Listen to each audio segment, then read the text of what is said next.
Warning, the podcast you're about to hear is not written by me. Of course, if you know me, that means it's written by AI. And in this case, the AI was Google Bard, which is similar to ChatGPT. So sit back, relax, and hear what the AI wrote. And learn a little bit about writing better AI art prompts for LEONARDO.Ai along the way. Let's get started. Today I'm joined by Daniel and Henry, a couple of TTS voices you may have heard before on my channel. So, Daniel and Henry, what are some of the most important things to keep in mind when writing prompts for LEONARDO.Ai? Well, I think the first thing is to be clear about what you want to create. What kind of art are you looking for?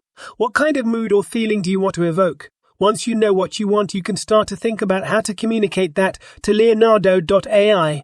I agree. It's also important to use specific language in your prompts. The more specific you are, the better LEONARDO.Ai will be able to understand what you want.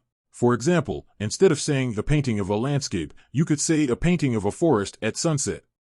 That's a good point. And I think it's also important to be creative with your prompts. Don't be afraid to experiment and try new things. The more creative you are, the more interesting your art will be.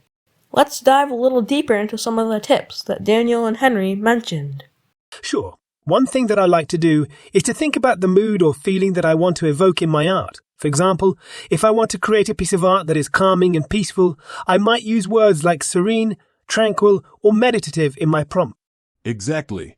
And you can also use keywords to specify the medium that you want the art to be created in. For example, if you want to create a digital painting, you might use the keyword digital in your prompt. That's a great point. I think it's also important to be specific about the details that you want in your art.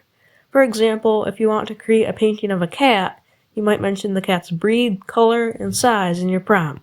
That's right. The more specific you are, the better LEONARDO.Ai will be able to understand what you want. And the more creative you are, the more interesting your art will be. So, those are some tips for writing better prompts for LEONARDO.Ai.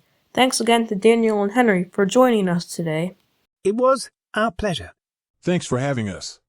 And thanks to everyone for listening.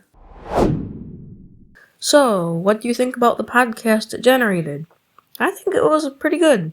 But of course, that's what I say about every AI generation. But I want to know your thoughts too, so please let me know in the comments below.